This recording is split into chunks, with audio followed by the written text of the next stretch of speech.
Sejam bem-vindos ao nosso canal.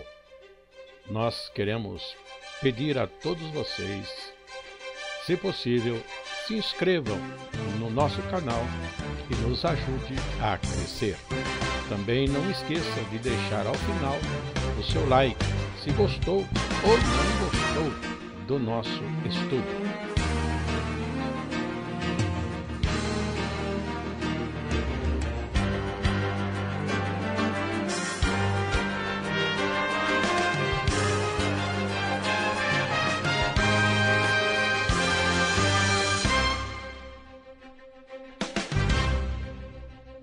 O estudo a seguir é de inteira responsabilidade de seus idealizadores e apresentadores. E agora vamos estudar com o pastor Afonso Chaves, nas Sagradas Escrituras, Filipenses, capítulo 2, no tema Todos buscam o que é seu.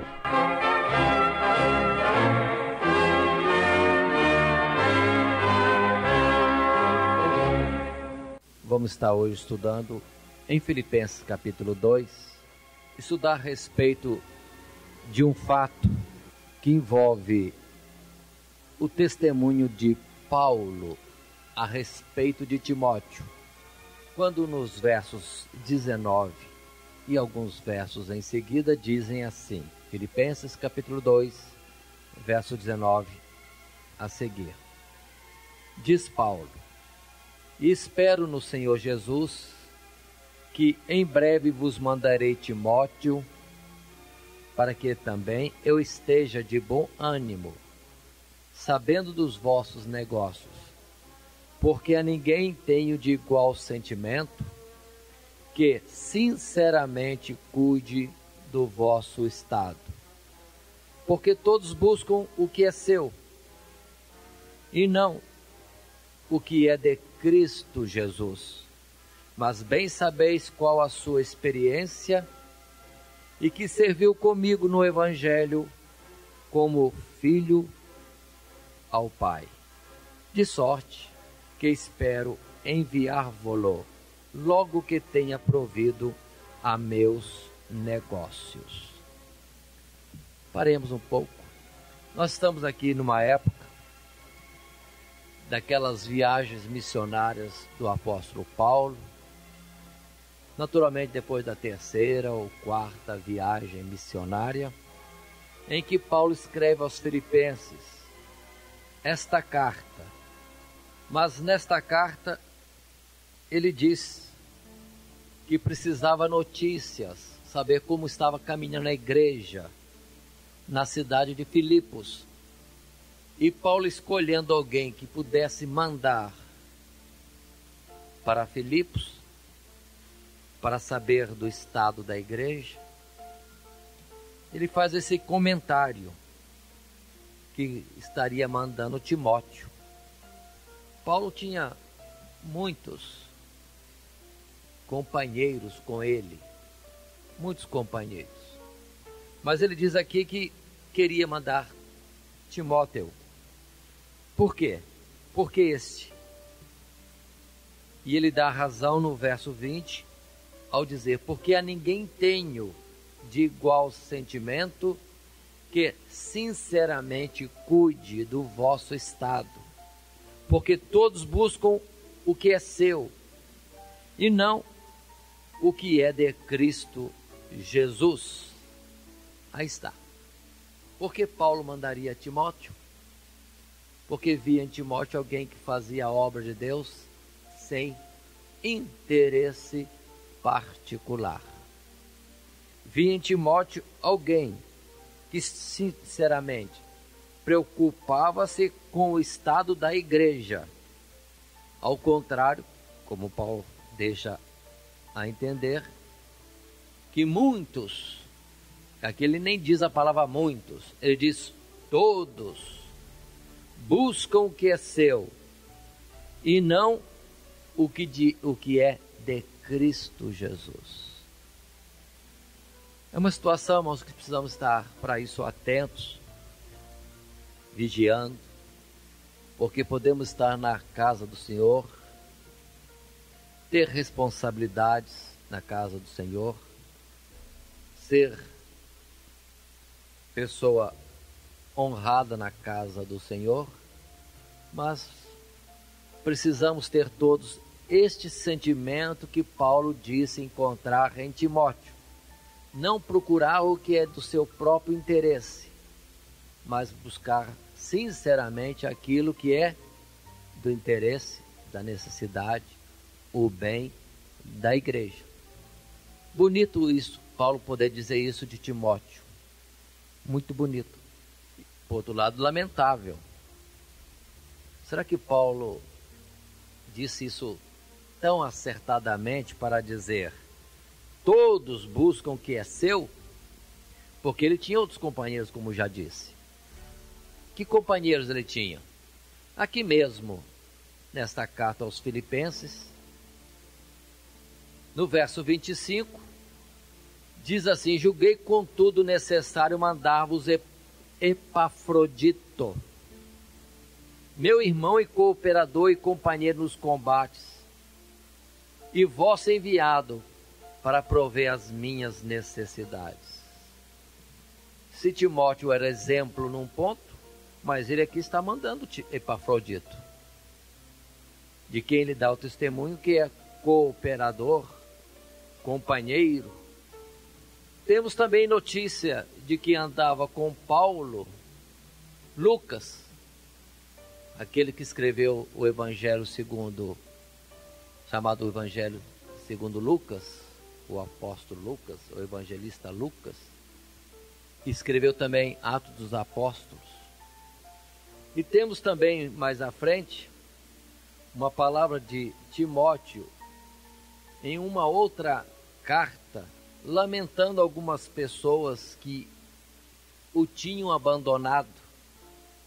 Na segunda carta de Paulo a Timóteo, no capítulo 4, falando a Timóteo por carta, capítulo 4, verso 9, ele diz: procura vir ter comigo depressa, porque Demas me desamparou, amando o presente século, e foi para Tessalônica, Crescente para Galácia, Tito para Dalmácia.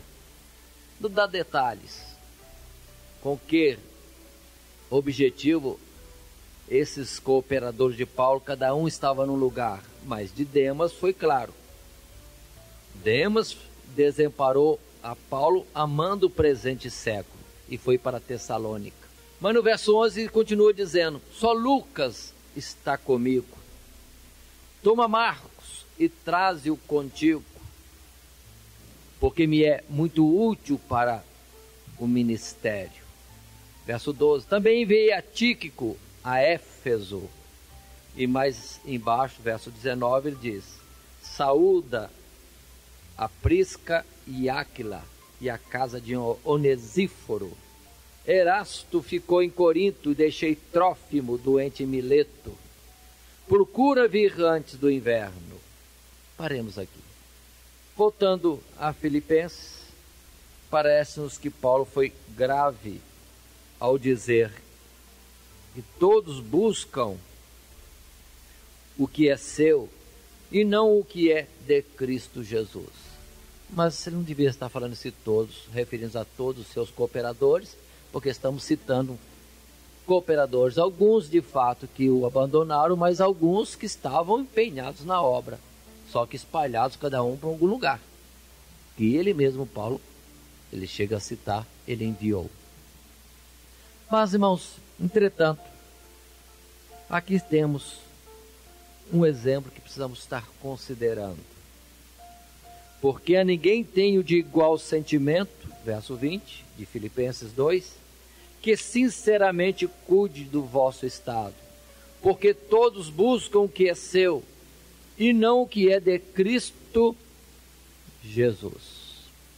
Vivemos num tempo em que a propaganda de estar bem situado na sociedade, esse ambiente, esse sistema capitalista, atrai a muitos para estarem numa luta ferrenha de sobrevivência, sim, primeiro de sobrevivência, mas depois também de algo mais. E é difícil muitas vezes encontrarmos pessoas que tenham preocupação com as coisas de Deus, porque as preocupações envolvem as pessoas de tal forma que não tem tempo. Aqui, mas no interior, não acontece como em outros lugares, como em São Paulo, que eu cheguei a perceber que pessoas que saem de madrugada de casa para pegar uma condução, 2 conduções, não sei se 3 conduções, para ir para o trabalho, passa o dia inteiro trabalhando, depois outras tantas horas ao final do expediente para voltar para casa. Então ele passa praticamente o dia inteiro por conta do trabalho e chega em casa exausto, cansado, mal tem tempo de dar assistência à família, e que se dirá para estar envolvido com as coisas de Deus. E costumam muitas vezes dizer crentes domingueiros, mas às vezes essa vida corrida é tão intensa que tem crentes que nem domingueiros são, porque chega no domingo, é o único dia que tem para descansar, não quer nem sair de casa, quer descansar direto. E não vamos muito longe para São Paulo não, vamos colocar aqui mesmo. Mas observe, se com razões ou sem razões, mas está diferente do que Paulo disse a respeito de Timóteo. Alguém de igual sentimento, que sinceramente cuide do vosso estado, porque todos buscam o que é seu, e não o que é de Cristo Jesus. Nós também, já disse certa vez, às vezes temos tanta preocupação com nossos filhos, para seguir a vida escolar, as primeiras séries, ainda que o governo possa ter escolas públicas em que não se paga nada, mas os pais se esforçam de acordar os filhos cedo, de ver o uniforme, de ver material escolar. É uma luta. E quem tem mais recursos depois ainda fica empenhando e investindo nos filhos para o estudo colegial, depois faculdade, almejando uma posição melhor. Tudo parece lícito, tudo parece ser normal da luta pela sobrevivência.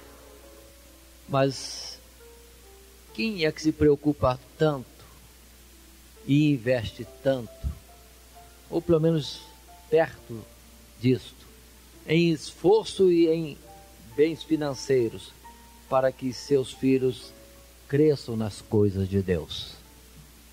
Quem? Aí o quadro se estende mais. Mas voltemos. Precisamos ter cuidado nesse ponto. Os que buscam o que é seu e não o que é de Cristo Jesus. E nessa disputa as coisas podem estar muito longe. Muito longe. Podemos recuar no tempo e observar lá em Isaque, que teve os seus 2 filhos, Esaú e Jacó. E observem, qual era a preocupação de Esaú? Tinha algum cuidado, tinha algum desejo, tinha como ideal algo relacionado às coisas de Deus? O que diz a palavra a respeito de Esaú? Não mostra nada disso. Primeiro vemos como aquele que gosta de sair para caçar, não orar, caçar. Vemos como aquele que é precipitado para casar, depois para tornar a casar, e depois casar outra vez. Diferente de Jacó, que tinha um desejo, um alvo em ter a bênção de Deus. Esaú buscava o que era para si mesmo, em termos de benefícios imediatos deste mundo. E Jacó queria as bênçãos de Deus, ainda que pudesse ser egoísta nisto, tal qual o outro também era egoísta, buscava o que era para si, mas um buscava o que tinha valor e permanece para sempre, e outro buscava o imediato, o que se vê, o que pode desfrutar logo e que é próprio deste mundo. qual foi o resultado? Um foi abençoado de fato, ainda que possa ter alguns deslizes, mas no final Deus reconheceu que esse amava mais as coisas de Deus, valorizava o que tem valor, do que Esaú, que chegou a dizer: que me vale a bênção de Deus, a primogenitura, se eu estou com fome? Quero comida. E vendeu qualquer direito de bênção pelo prato de comida. Depois Deus diz que Esaú não achou mais lugar de salvação. Por quê? A palavra diz arrependimento. E eu já vou avante. Salvação. Porque foi profano, desprezou as coisas de Deus. E além disso foi fornicário. Aí está. Mas continuemos. Indo para Êxodo capítulo 32, encontramos aquele tempo em que Moisés subiu o Monte Horebe, lá no Sinai, para encontrar-se com Deus. Foi quando ele demorou 40 dias, 40 noites. 40 dias e 40 noites. Observe, 40 dias é coisa rápida. Mas diz a palavra aqui no verso 1: mas vendo o povo que Moisés tardava em descer do monte, ajuntou-se o povo a Arão e disseram-lhe: levanta-te, faze-nos deuses que vão adiante de nós, porque quanto a este Moisés, a este homem que nos tirou da terra do Egito, não sabemos o que lhe sucedeu. Pronto. Moisés falando com Deus no monte, e Arão aqui embaixo sendo apertado pelo povo. Faze-nos deuses. E que encontramos em resultado disso? O verso 2: Arão lhes disse: arrancai os pendentes de ouro que estão nas orelhas de vossas mulheres, de vossos filhos, de vossas filhas, e trazei-mos. No verso 4 diz: e ele os tomou das suas mãos e formou o ouro com um buril e fez dele um bezerro de fundição. Então disseram: estes são teus deuses, ó Israel, que te tiraram da terra do Egito. Pronto. Arão montou lá um bezerro de ouro. E o povo proclamou: estes são os deuses que tiraram da terra do Egito. E passam a adorar o bezerro. O que sucede em seguida? Temos nesse capítulo 32, que lá no monte, Deus já fala para Moisés: desce, porque o povo já tem se corrompido, já se desviaram, já fizeram ídolos, e dizem: esses são os deuses que te tiraram da terra do Egito. E Deus fala mais com Moisés, verso 10 do capítulo 32: agora, pois, deixa-me que o meu furor se acenda contra eles e os consuma, e eu farei de ti, de Moisés, uma grande nação. Vamos seguir nos passos. Moisés teve uma oportunidade aqui de uma honra maior que até então. Não só ser líder de um povo, mas ser agora o cabeça de um povo que Deus ia levantar. Mas olha como Moisés responde a Deus, verso 11. Porém Moisés suplicou ao Senhor seu Deus e disse: ó Senhor, por que se acende o teu furor contra o teu povo, que tu tiraste da terra do Egito com grande força e com forte mão? Porque hão de falar os egípcios, dizendo: para mal os tirou, para matá-los nos montes e para destruí-los da face da terra? Torna-te da ira do teu furor e arrepende-te deste mal contra o teu povo. E lembra-te de Abraão, de Isaque e de Israel, teus servos, aos quais por ti mesmo tens jurado, e lhes disseste: multiplicarei a vossa semente como as estrelas dos céus. E no verso 14: então o Senhor arrependeu-se do mal que dissera que havia de fazer ao seu povo. Sem considerar outros aspectos, irmão, que nenhum bem há na pessoa que seja maior do que o bem que existe em Deus. são formas com que Deus mostra as razões das coisas. O povo fazendo ídolos, quebrando o concerto que há pouco tinham terminado de fazer. O povo era digno de morte, de ser destruído, e Deus faria de Moisés uma nova nação. E Moisés se interpõe dizendo: não, Senhor, que é isso? Não destrua o povo, porque o que vão dizer do Senhor? O Senhor não conseguiu levar o povo para a terra prometida, Canaã? E a promessa feita a Abraão, Isaque e Jacó? Na verdade, não é que Moisés é mais sensível e misericordioso que Deus. Mas entendamos, é que o próprio Deus fez manifestar em Moisés o sentimento correto. Mas a gente percebe nisso também a diferença de dois comportamentos. Alguém que tem preocupação com Deus e com o povo de Deus, e alguém que não tem preocupação nem com o povo nem com Deus. No caso, Arão. Arão sentiu-se apertado para não contrariar o povo, sem temor de Deus, fez um bezerro de ouro. O povo pediu, matar para ele o que eles querem. Deu veneno espiritual. Construiu o bezerro de ouro, um ídolo. Arão não teve cuidado com o povo como Timóteo teria, e nem com Deus, nem respeito a Deus. Agora Moisés, a gente vê as duas situações, com o zelo do próprio Deus, que Deus não precisa de que alguém tenha zelo por ele, mas é uma forma que Deus permitiu para ficar destacado esse fato, e também poupando o povo, se colocando como aquilo que é um verdadeiro sacerdote, irmãos. O sacerdote deve trabalhar a favor do povo, nas coisas concernentes a Deus, e para o povo, o que é bom para o povo é ser conduzido o povo para as coisas de Deus, e não o contrário. O povo quer ídolo, faz um ídolo.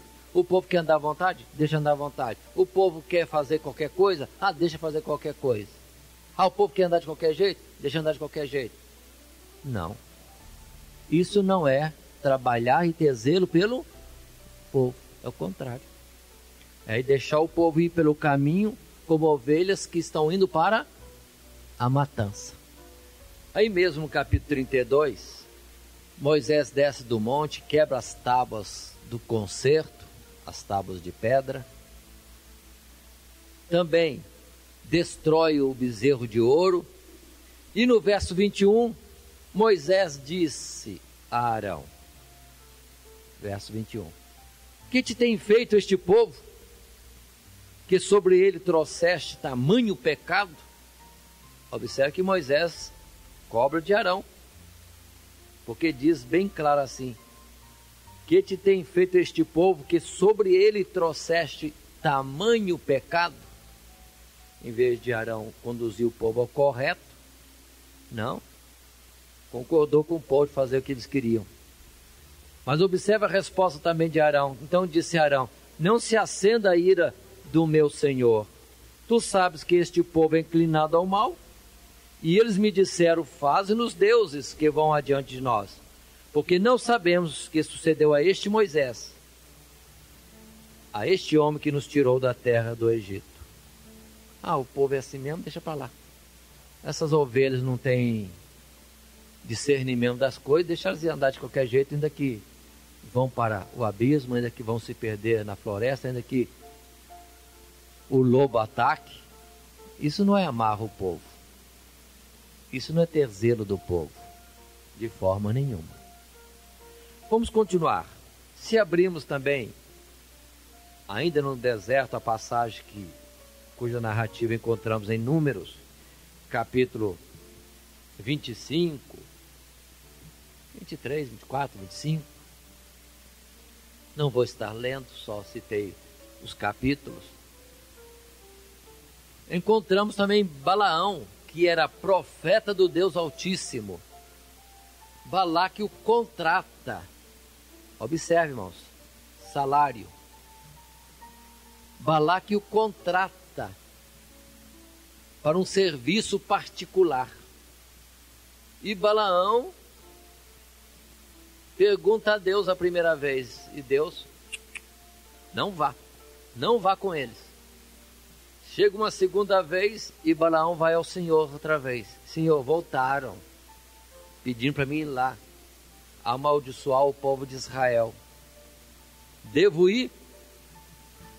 Atenção, irmãos. Primeiro Deus falou que não, o povo é bendito. E vemos Balaão insistindo pela segunda vez. Interessante, Deus fala, pode ir. Deus mudou de ideia? Deus mudou de ideia? Deus não muda, irmãos. Mas na verdade Deus olhou o coração de Balaão, ele estava desejoso de ir. Mas Deus não estava concordando. Então Deus permitiu a ele fazer o que o coração dele queria. Tem gente que às vezes se engana, pedindo a Deus autorização para fazer uma coisa que é do coração dele e não da vontade de Deus.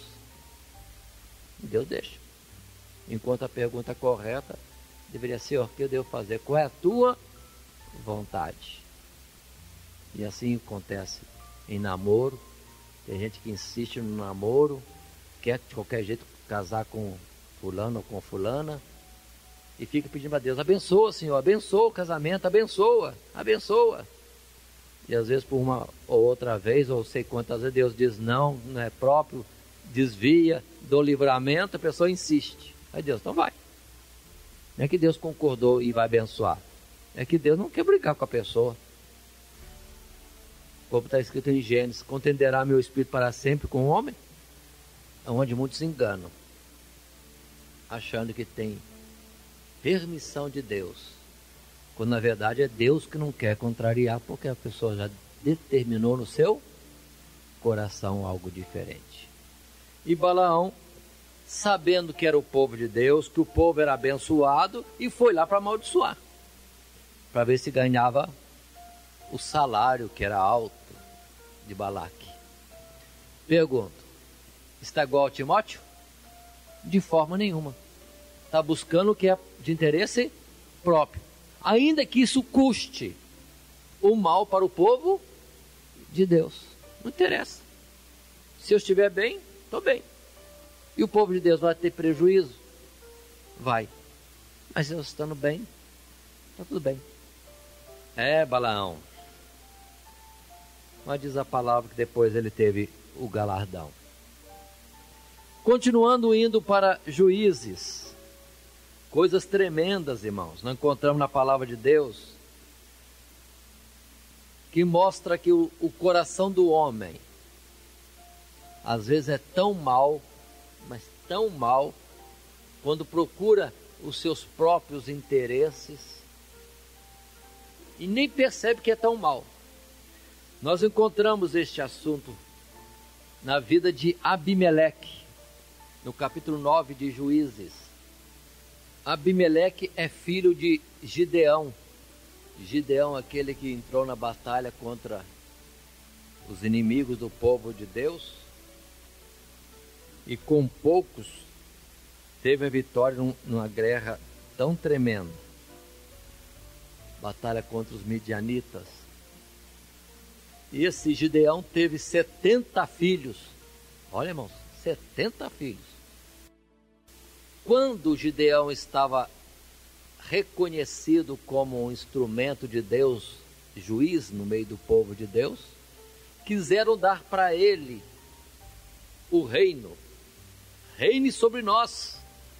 E Gideão foi bem claro ao dizer: eu não reinarei sobre vocês, nem meus filhos reinarão sobre vocês, porque Deus é quem é rei sobre vocês. Olha quando a pessoa reconhece quem é o Senhor da obra, quem é o pastor, dono das ovelhas.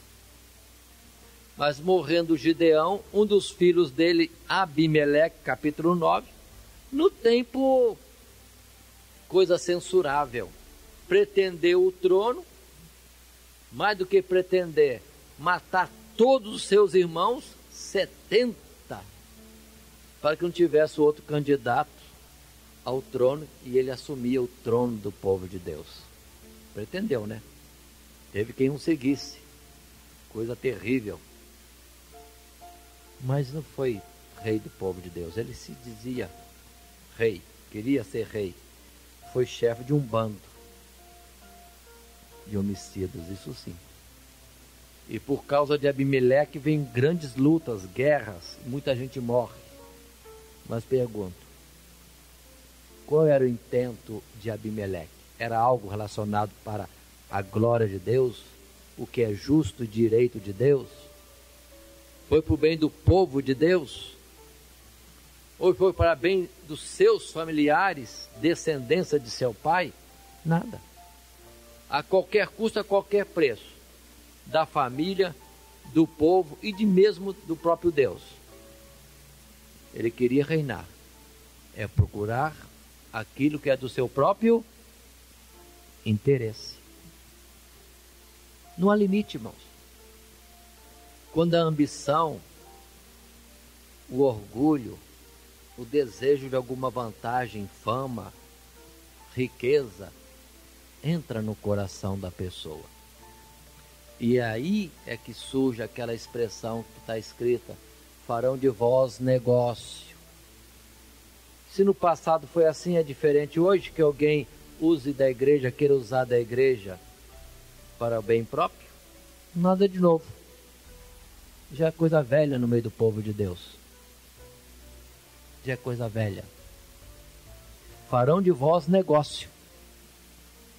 Falando bem claro, estamos em casa, em família, e falando a verdade. Quantas vezes, por intenções particulares das pessoas aqui, há contenda no meio do povo de Deus?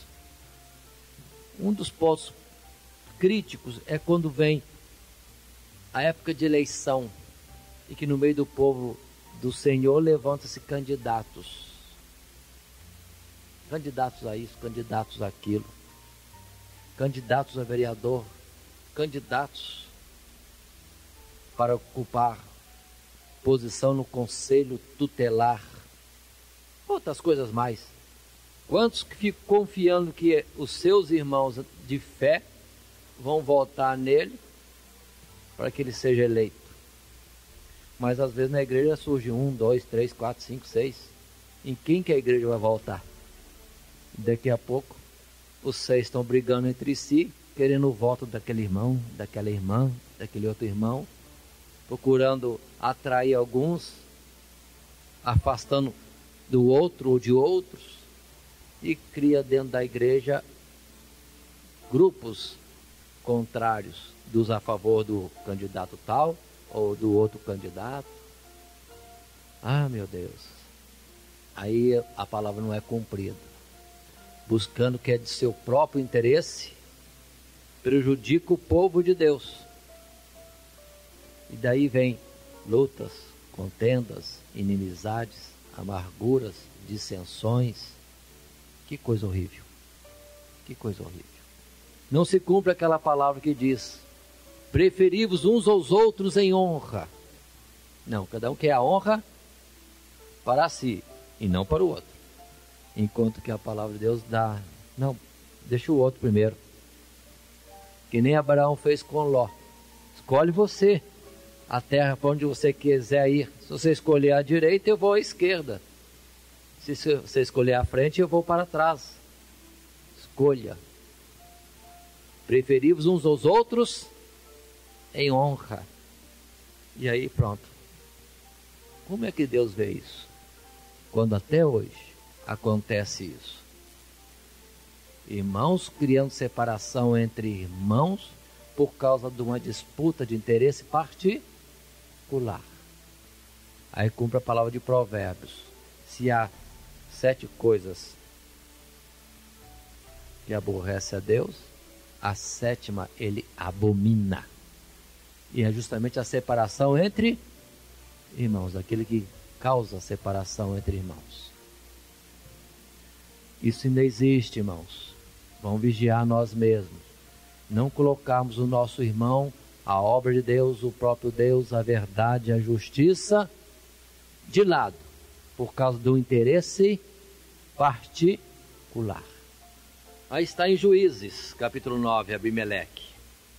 Em Juízes temos outro caso sério muito sério. Mais à frente, no capítulo 17, diz respeito a um homem chamado Mica, homem da montanha de Efraim. A história é triste, feia, em muitos aspectos. Aqui trata-se de um homem Mica, cuja mãe perdeu ou lhe tiraram uma certa quantia de dinheiro em prata, 1.100 moedas de prata. E essa mãe de Mica abria a boca em maldições e maldições e maldições por causa da prata que lhe foi tirada. Por fim, o filho alcança esse dinheiro e dá à mãe aqui.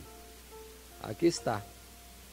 As 1.100 moedas de prata, por cuja causa a senhora lançava tantas maldições.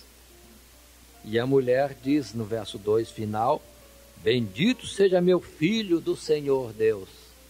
Bom, mas essas 100 moedas são dadas para fazer uma estátua, um ídolo, e passou a ser cultuado como Deus naquela casa. Ou seja, as 1.100 moedas de prata que eram alvo de maldição agora viram Deus. Continua a história em torno deste assunto. Verso 7. Havia um mancebo de Belém de Judá, da tribo de Judá, que era levita, e peregrinava ali. Aqui encontramos um religioso, um obreiro na linguagem de hoje. Levita. Só diz que é levita. O verso 8 diz assim, bem claro, vou ler o verso 8. Este homem, o levita, jovem levita, partiu da cidade de Belém de Judá para peregrinar onde quer que achasse comodidade. Chegando ele, pois, à montanha de Efraim, até a casa de Mica, seguindo o seu caminho. Paremos um pouco. É um levita. O levita, no meio do povo de Deus, era justamente da tribo que Deus tinha separado para si, para trabalhar para ele, Deus, constituído como aquele que tinha a missão de ensinar o povo as coisas de Deus. Tá bom. Aqui temos o jovem levita. Ele saiu procurando onde podia ser útil a Deus. Ele saiu procurando onde é que poderia exercer a sua missão de levita, consagrado a Deus para a obra de Deus? Não. Ele saiu procurando o quê? Comodidade, sucesso, fama, prosperidade, interesse próprio. E chegando à casa de Mica, e sendo identificado como um levita, logo aquele homem Mica o contrata para ser sacerdote na sua casa, sacerdote particular de Mica, e com um salário de 10 moedas de prata, e vestuário e sustento. E o levita, o jovem levita, entrou para ser sacerdote daquele homem de Efraim. Ah, mas como as coisas são difíceis, né? Abismos e mais abismos, trevas e trevas, erros e erros. O homem contrata um levita para servir a ele, sendo seu sacerdote, mas no trabalho não do Deus Altíssimo, no trabalho de um ídolo. Ídolo feito com as 1.100 moedas de prata, pelas quais tanta maldição saiu por aí. Já que o jovem queria comodidade, achou cama, casa, comida, salário. E o verso 13 diz: então disse Mica, agora sei que o Senhor me fará bem, porquanto tenho um levita por sacerdote. Será que esse levita era sacerdote? Mesmo? Era levita, mas diz algum lugar que era filho de Arão? Que era sacerdote? Mas ele aceitou a honra, porque ele aceitou a honra de ser sacerdote, ainda que não conste que ele era sacerdote. Ele era levita, sim, mas não era da família, na descendência de Arão, de onde saíam os sacerdotes. Mas eu aceito o título. Deus não me chamou para isso, mas eu aceito, porque estou sendo contratado para isso. Mas tanto um como o outro erram, cada um querendo ser e ter comodidades. Comodidade material, comodidade espiritual, ainda que sejam em trevas, porque servindo à idolatria. O capítulo 18 vai contar a história em continuidade, que passam-se os dias e por ali no mesmo caminho vai passar um grupo de homens da tribo de Dan, que estavam procurando a terra de herança. Passam por ali, hospedam-se na casa de Mica e observam que lá tem uma imagem, vamos colocar mais na linguagem de hoje, um oratório, um lugar consagrado para culto, tem um sacerdote particular daquela casa. Eles observam tudo isso e vão embora. E como eles vinham na frente para espiar a terra, acabado o trabalho de espiar a terra, eles voltam para buscar agora o resto da tribo. E vem lá uma multidão de gente. Pelo mesmo caminho, param na casa de Mica. E os que vieram à frente desbravando o caminho para achar local para a tribo, diz: olha, atente para o fato. Aqui há um Deus e aqui há um sacerdote. E aquele grupo, aquela multidão, entra na casa de Mica e rouba o Deus dele. E vai indo embora. Um Deus roubado. O levita ficou com receio de perder o emprego, né? Estão roubando a razão do seu emprego, o ídolo. E sai correndo atrás. Mas aquela outra multidão diz para ele: fecha a boca. Qual que é mais vantajoso para você? Ser sacerdote de uma casa ou ser sacerdote de toda uma tribo? Ah, para quem estava buscando comodidade, fama, sucesso, ele calou a boca. Opa, vou deixar de ser funcionário de uma família e vou ser funcionário de uma tribo. Isso está no verso 19 do capítulo 18. Essa expressão daquela multidão. E eles lhe disseram para o levita: cala-te, põe a mão na boca e vem conosco, e sê-nos por pai e sacerdote. Vou ler assim: é melhor para ti que seja sacerdote da casa de um só homem, do que ser sacerdote de uma tribo e de uma geração em Israel? Vendo a oportunidade de sucesso, ele, sacerdote, calou a boca e foi embora. Lá vai o Deus roubado e o sacerdote mercenário. Agora, é tribo de Dan. E alguém acha a tribo de Dan citada em Apocalipse como sendo herdeira dos céus? Não acho. Procuraram esses interesses particulares a qualquer preço e não a verdade em Deus, pronto. Semearam para a morte, para a desaprovação, para serem rejeitados. Irmãos, qual assunto nós estamos trazendo? Voltando a Filipenses capítulo 2. Precisamos vigiar nossos corações. Há muitos que estão de um lado para outro, de uma ação para outra ação, de projeto para projeto, mas todo o seu interesse não é com as coisas de Deus, nem do povo de Deus.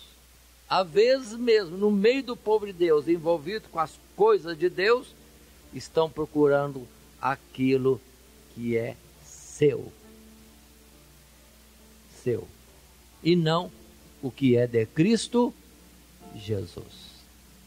Assim, irmãos, nós enganamos a nós mesmos e entramos no caminho errado, que não leva ao céu. O evangelho consiste de negar-se a si mesmo, aborrecer a sua própria vida, tomar a cruz e seguir Jesus, ao ponto de perder a vida. Porque essa cruz, na verdade, vamos entender, é assumir a missão que Deus deu, não buscando o seu interesse, sabendo que o final da missão é ser crucificado na cruz que carrega. Cruz não é comodidade.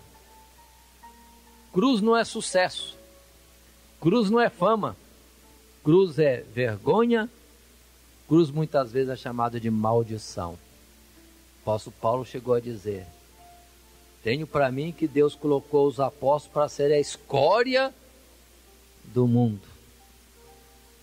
Em Hebreus 11, nós encontramos a expressão do escritor a respeito dos que são heróis da fé, dizendo: foram apedrejados, verso 37, cerrados, tentados, mortos, ao final, desamparados, aflitos e maltratados, dos quais o mundo não era digno, mas eles eram errantes pelos desertos e montes e covas e cavernas da terra. Quem que quer isso? Para quem busca comodidade, isso não serve. Quem busca interesse próprio, isso não serve. Quem busca fama, não serve. Quem busca sucesso nas coisas do mundo, ainda que seja no meio do povo de Deus, envolvido com as coisas de Deus, não serve.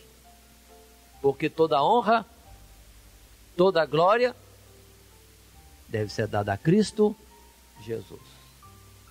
Foi o que João Batista disse: importa que eu diminua, mas que o Senhor cresça.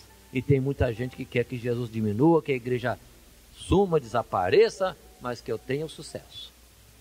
E foi nesse pensamento que os sacerdotes, no tempo de Jesus, ainda que reconhecesse alguém que Jesus era o Messias, Jesus disse: eles amaram mais a glória deste mundo. Agora, vamos para Tiago, capítulo 4, encerrando. Aí vamos entender por que Tiago diz uma palavra tão forte como esta, capítulo 4, os versos primeiros. De onde vêm as guerras e pelejas entre vós? Entre nós, igreja, nós. De onde vêm as guerras e pelejas entre nós mesmos, dentro de nós? Porventura não vem disso, a saber, dos vossos deleites? Que nos vossos membros guerreiam? Cobiçais, e nada tendes. Sois invejosos e cobiçosos, e nada podeis alcançar. Combateis e guerreais, e nada tendes, porque não pedis. Pedis, e não recebeis, porque pedis mal, para o gastardes em vossos deleites. Verso 4, está escrito: adúlteros e adúlteras, não sabeis vós que a amizade do mundo é inimizade contra Deus? Portanto, qualquer que quiser ser amigo do mundo, constitui-se inimigo de Deus. Assim, irmãos, temos o exemplo correto. Timóteo, que sinceramente não busca o que é para si, mas o que é para o povo de Deus. Assim temos Timóteo como exemplo, nesse particular, que não busca o que é seu, mas o que é de Cristo Jesus. Aí está a forma correta para nós andarmos no cristianismo. Procurar servir a Deus, agradar a Deus, cumprir a vontade de Deus, ainda que isso nos custe perda, dano, má fama e tantas coisas mais, como Paulo chega a dizer lá em Coríntios, de tanta situação terrível que estava sobre ele e os seus, mas entretanto não estavam destruídos, não estavam desanimados, não estavam reprovados por Deus.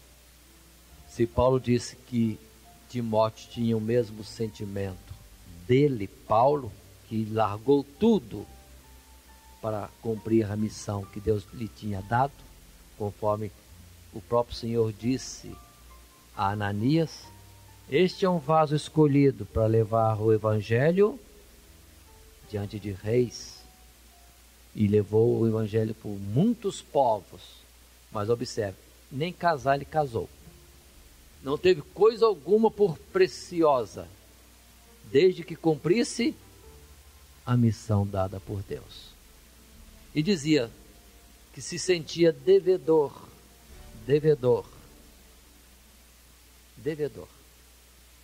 em tudo. É assim?